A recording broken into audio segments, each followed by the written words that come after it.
Salam, ça va et toi? Enfin, je t'en prie. Salam alaikum Mohamed, je te remercie de nous ouvrir les portes de ton établissement et de nous accueillir et de répondre à nos questions. Je te remercie pour ton accueil. Alors Mohamed, j'aimerais savoir qui tu es. Présente-toi à nos téléspectateurs. Alors Mohamed Bouchri, 36 ans, donc parcours scolaire relativement classique où j'ai fait un BTS suivi d'une école de commerce, d'accord, en alternance, donc ça a été un petit peu le plus pour moi. Et juste après mon école de commerce, j'ai fait 10 ans en tant que directeur de magasin dans différentes enseignes de textiles. Et sinon, je suis originaire d'une petite banlieue proche Paris qui s'appelle Courbevoie, où j'ai grandi là-bas. J'ai passé quasiment toute ma scolarité là-bas. Comment t'es venu le métier de restaurateur, Mohamed? Alors, le métier de restaurateur, c'était plus l'entrepreneuriat, moi, de base, où c'est ce qui m'a un petit peu motivé. Et donc c'était quelque chose qui me trottait en tête depuis un bon moment. Donc en tant que directeur de magasin, passé dans certaines enseignes, on te forme un petit peu à l'entrepreneuriat. Et la restauration, ça a été un petit peu un déclic lorsque j'ai fait un voyage à l'étranger, où j'ai découvert en fait le concept que j'ai aujourd'hui. Ok, bon. Et donc on parle de rodizio au Brésil, mais d'où vient ce concept? En fait, c'est un concept donc, qui vient du Brésil. Et pourquoi ce concept? Tout simplement parce que tout ce que dégage ce concept m'a plu. Aussi bien le pays, à savoir le Brésil, donc un pays quand même relativement coloré, avec beaucoup de cultures différentes. Et aussi le côté un petit peu festif. Voilà, je voulais quelque chose qui soit vivant. Et je trouvais que les deux s'alliaient bien, donc je me suis dit, tiens, en ayant fait ce voyage à l'étranger, qu'il y avait un truc à faire et qui me correspondait en termes de valeur. Donc Mohamed, je suis client, j'ai réservé ce soir pour venir manger. Comment ça se passe au niveau du déroulé? C'est-à-dire que je dois choisir un menu? Est-ce que je dois choisir telle ou telle brochette? Les accompagnements, comment ça fonctionne? Alors c'est relativement simple, la plupart des gens viennent pour le menu exclusif Rodizio Brasil. Donc ça comprend plus de 10 variétés de viandes différentes, plus un accès au buffet en illimité en accompagnement de ces viandes. Donc quand tu arrives, c'est simple, on te remet en fait une espèce de disque comme ceci. Côté vert pour dire j'en veux encore ou je suis prêt. Côté rouge pour dire stop ou j'en veux plus. Donc hop, je te montre. Donc c'est un passador qui va passer de manière régulière. Vous découpez les viandes à même l'assiette. Donc on vous donne un espèce de plateau comme ceci où tu as plus de 10 variétés de viande qui sont inscrites. Lui, à chaque fois qu'il passera à te découper la viande directement dans ton assiette, il cochera la viande qu'il t'a présentée. Le but, c'est de goûter à toutes les viandes. Mais c'est pas parce qu'il t'a coché une viande que forcément tu ne vas pas en redemander derrière, parce que c'est un concept qui est à volonté. Okay. Ce qu'il faut savoir, c'est que la moitié de notre personnel est d'origine brésilienne, donc ils connaissent parfaitement les termes portugais, brésiliens, et ils connaissent exactement les différentes viandes qu'ils vous présentent. Voilà. Donc l'idée, c'est aussi de ne pas hésiter à poser des questions s'il y en a. Donc on est sur de l'authentique, pur, brésilien, sur les marinades de viande, sur ce qu'on fait, sur le produit en lui-même. Oui, alors le produit en lui-même, il est 100% brésilien, en tout cas sur les différentes viandes présentées. Ce qu'il faut savoir que ce sont des viandes en fait, qui sont marinées 24 heures à 48 heures à l'avance pour certaines, histoire que la marinade s'imprime bien dans la viande et ensuite cuite sur des grandes épées, directement dans un four spécifique pour une cuisson de barbecue. Comment ça va se passer pour le service? C'est-à-dire que je dois me lever, je dois aller me servir ou est-ce qu'on vient me servir? Alors, exact. Alors, pour ce qui est des viandes, on vient de servir directement par l'équipe de Passador, donc serveur de viande. Et sinon, à côté de ça, tu as accès, comme je te vais le montrer, à un buffet. Donc, c'est un buffet où on vient servir, on vient prendre ses assiettes et on se sert en entrée autant de fois qu'on veut et en plat chaud autant de fois qu'on veut. Ce qu'il faut savoir, c'est que c'est pour 70% des plats typiquement brésiliens également. Donc l'idée, surtout dans le restaurant, en tout cas Rodizio Brésil, dans ce genre de concept, on vient surtout pour la viande. Okay. Et le buffet, ça reste de l'accompagnement. Okay. Voilà. Donc on est sur des accompagnements froids, spécifiquement? Ouais. Alors, pas spécifiquement, tu as du froid, des entrées avec à peu près une dizaine de variétés différentes et des plats chauds avec une dizaine de variétés différentes aussi. D'accord, ok, ça marche. Bon, très bien. Et quel est justement le jugement de tes clients là-dessus? Est-ce qu'il est positif, négatif? Alors, ça dépend, mais globalement les gens sont relativement satisfaits, c'est pour ça qu'il y a un vrai succès. Mais c'est vrai qu'ils s'attendent à un buffet beaucoup plus garni, beaucoup plus grand.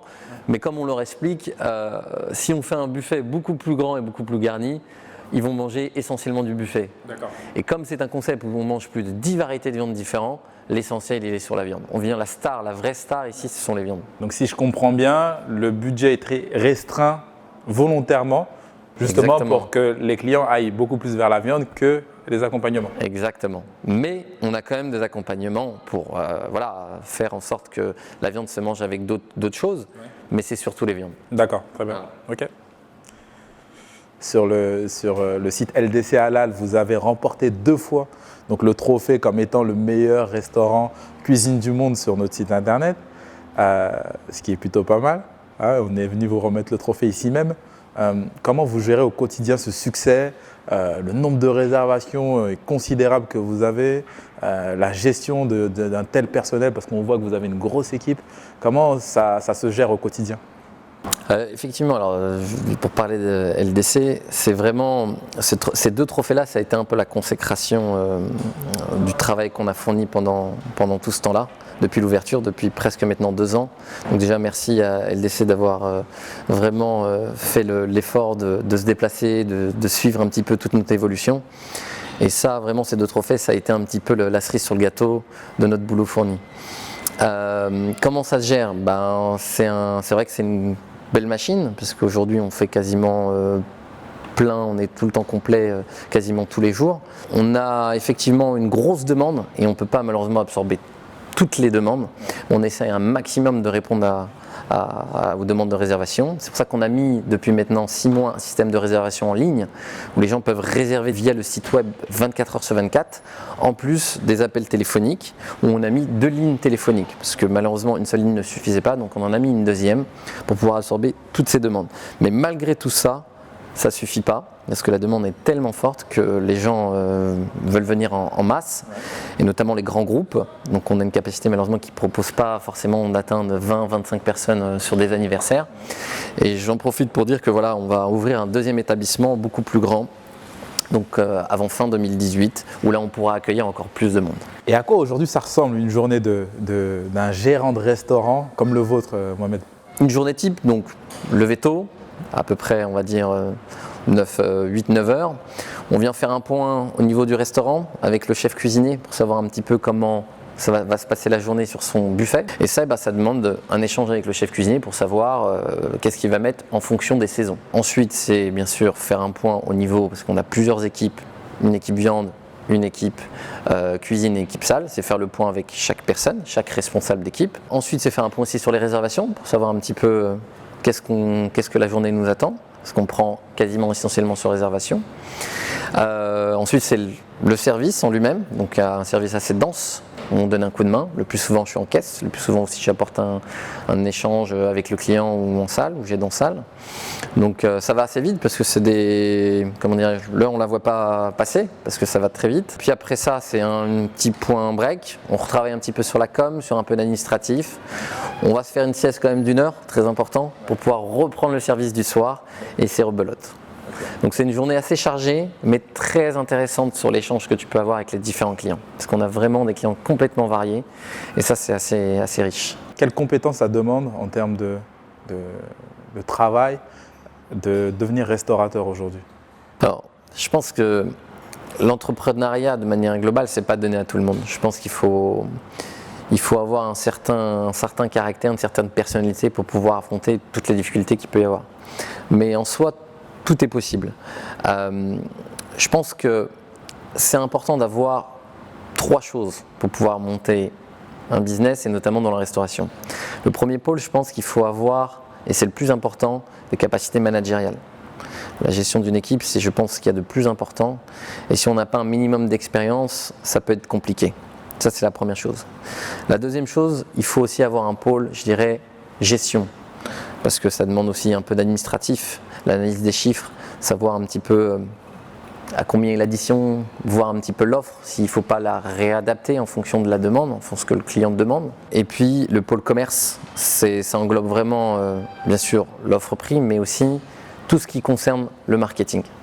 Et ça, aujourd'hui, si on n'est pas présent sur les réseaux sociaux et si on ne fait pas un petit peu de pub, ça devient compliqué pour se développer. Donc, si pour les jeunes qui nous regardent, téléspectateurs qui nous regardent, si tu as un conseil à donner à ces jeunes-là qui doivent orienter leur formation sur tel ou tel point ou tel domaine, j'ai envie d'être restaurateur, j'ai 15 ans, qu'est-ce que je dois choisir quand j'intègre le lycée pour devenir demain restaurateur? Je pense que c'est important de se lancer dans un domaine qui va premièrement nous plaire, parce que c'est important, il faut prendre du plaisir dans ce qu'on fait. Si on y va uniquement pour l'aspect business, c'est pas là où on va réussir. En tout cas, moi, c'est ma vision des choses. Je pense qu'il faut prendre un minimum de plaisir dans ce qu'on fait, et après le reste, ça vient tout seul. Mais il faut quand même des compétences. Et je pense qu'il faut avoir des compétences. Le plus difficile, c'est pas l'aspect gestion ou l'aspect commerce. Ça, c'est des choses qu'on peut apprendre si on a un bon formateur. Mais c'est surtout le management. Et ça, malheureusement, c'est pas donné à tout le monde.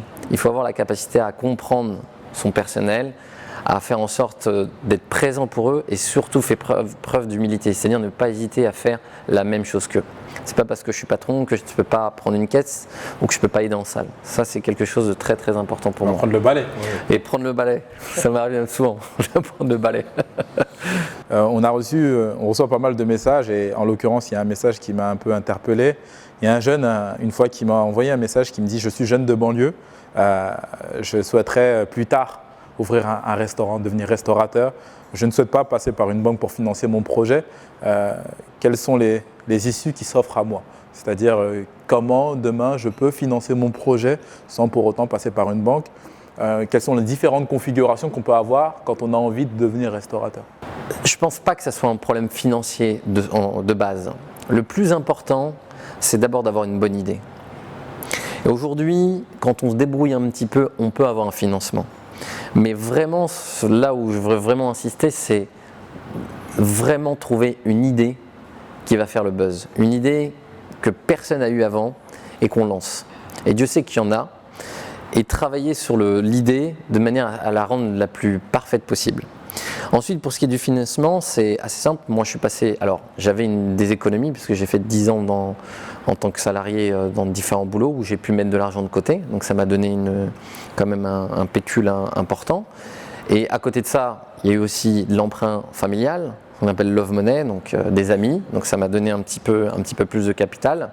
Et j'ai aussi été aidé, c'est un truc que souvent les gens oublient un peu, c'est HDSI, c'est la Chambre de commerce de Paris, pour les jeunes entrepreneurs qui permet de financer ou de prêter de l'argent à taux zéro.